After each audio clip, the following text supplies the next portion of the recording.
যে কাদেরকে সিয়াম পালনে ছাড় দেওয়া হয়েছে। যারা সিয়াম না রাখলে আল্লাহ রাব্বুল আলামিন তাদেরকে কিছু করবেন না, কোনো শাস্তির আওতায় আনবেন না। তারা কারা, এইটা আগে আমাদের জানার দরকার। কি বলেন, ঠিক কিনা? তাদের মধ্যে প্রথম হলো যারা শিশু। শিশু মানে যাদের ভালো মন্দের কোনো বয়স হয় নাই। আগুন দিলেও আগুনেও হাত দেয়, বিষ দিলে বিষও মুখে দেয়, এমন একটা শিশু যাদের কোনো ভালো মন্দ পার্থক্য করার বোঝ হয় নাই, এদের ওপরে সিয়াম ফরজ নয়। কথাটা ভালো করে বুঝবেন।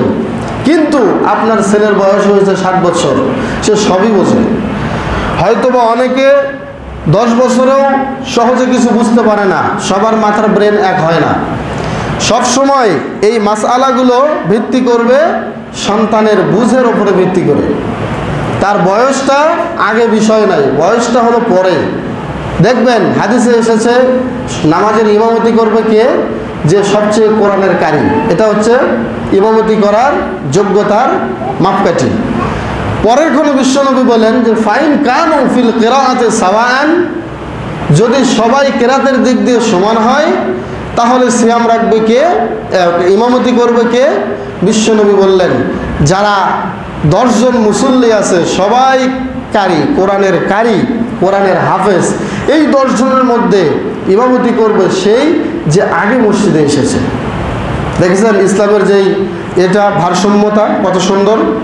এরপরে বিশ্বনবী আবার বলেছেন যদি সবাই একসাথে না আসলেও যদি 2 জন একসাথে আসে, 2 জনই একসাথে মসজিদে আসতেছে হাত ধরে, কিন্তু 2 জনই কোরআনের হাফেজ, তখন ইমামতি করবে কে? বিশ্বনবী সে ফর্মুলাও আমাদের জানিয়ে দিয়েছেন, বলেন সুবহানাল্লাহ। সেই ক্ষেত্রে বিশ্বনবী বলেছেন 2 জনের মাঝে যার বয়স বেশি সেই ইমামতি করবে, বলেন না সুবহানাল্লাহ। তাহলে চিন্তা করেছেন যে এই বয়সটাকে কখন ধরা হয়? পরে ধরা হয়। আগে ধরতে হবে কি? মানুষের বুঝ, মানুষের এলেম, মানুষের জ্ঞান। আজকে আমার ছেলেকে আমি সামনে দেই, কেন দেই? আপনাদেরকে কেন দেই না? কারণ আমার ছেলে কোরআনের হাফেজ। আবার আপনি মুসল্লি থাকবেন, আপনার ছেলে যদি হাফেজ হয় আপনাকে পেছনে ইক্তেদা করতে হবে, আপনার ছেলেই জামাতের ইমামতি করবে। কিন্তু আপনিও হাফেজ, আপনার ছেলেও হাফেজ, সেই ক্ষেত্রে আপনি ইমামতি করবেন, আপনার ছেলে মুসল্লি হয়ে সালাত আদায় করবেন, বলেন সুবহানাল্লাহ।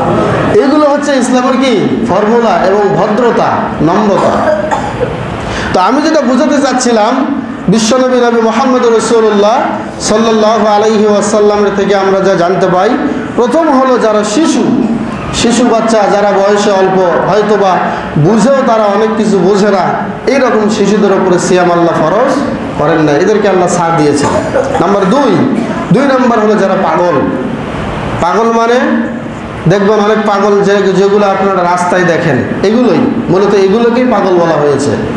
কিন্তু ওই যে সম্পদের পাগল, সারাদিন বন্ধ করে থাকে, সারাদিন টাকার পেছনে ছোটে, এগুলো কিন্তু পাগল নয়, এগুলো হচ্ছে স্বার্থলোভী। পাগল কাকে বলে এটা আমরা সকলেই বুঝি, যার চোখ, আপনার স্বাস্থ্য, যার চেহারা, যার পোশাকে সব কিছু পাগলের ছাপ দেখা যাবে। যেমন বিশ্ব নবীকে পাগল বলা হইতো, কিন্তু মক্কার লোকেরা কি কইতো বলেন তো? যেই লোকটা পাগল তার চেহারা থাকবে উস্কো খুস্কো, তার চুল থাকবে এলোমেলো, পোশাক থাকবে ময়লা আবর্জনায় ভরপুর। কিন্তু আমরা যাকে দেখলাম মক্কাতে, এত সুন্দর চেহারার লোক আমরা আর 2 জনকে দেখি নাই। সুবহানাল্লাহ, এত সুন্দর চেহারা।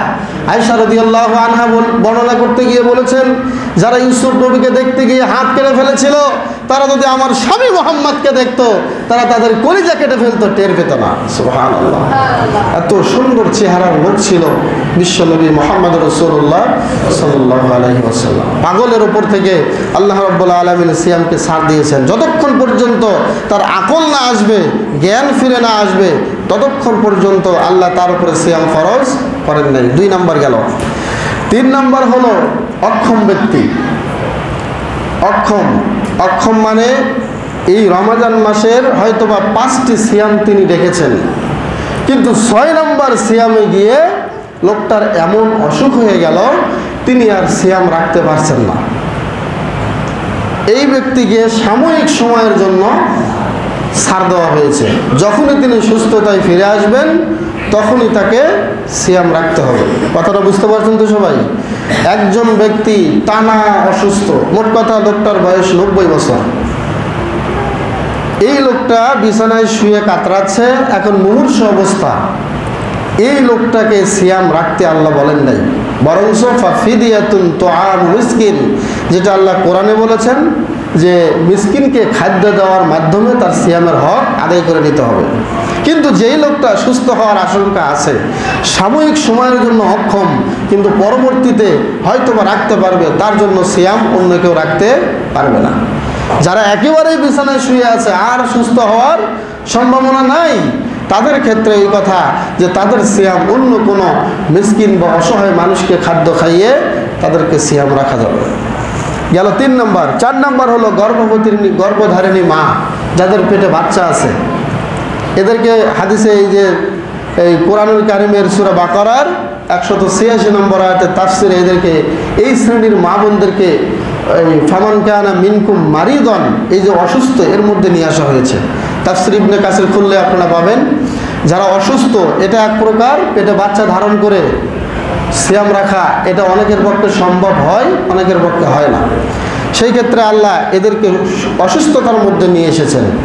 গর্ভধারিণী মারা হয়তোবা 7 মাস চলে, আর 2 মাস পর 3 মাস পর তার বাচ্চা হবে, বাচ্চা প্রসব করবেন, হয়তোবা 9 মাস চলে, হয়তোবা আর 10 দিন বাকি আছে, রমজান চলে এসেছে। সেই ক্ষেত্রে তাদের ক্ষেত্রে ফয়সালা হলো এই রমজান মাসে তারা সিয়াম রাখবে না, বাচ্চা প্রসব হওয়ার পরে পরবর্তীতে বাচ্চার খাবারের ব্যবস্থা করে এরপরে তিনি সিয়াম 30টা পূরণ করবেন। এই গর্ভধারণীর মার সিয়াম অন্য কেউ আদায় করতে পারবেন না। এই গেল 4 নম্বর। 5 নম্বর হলো দুধ দানকারী মা।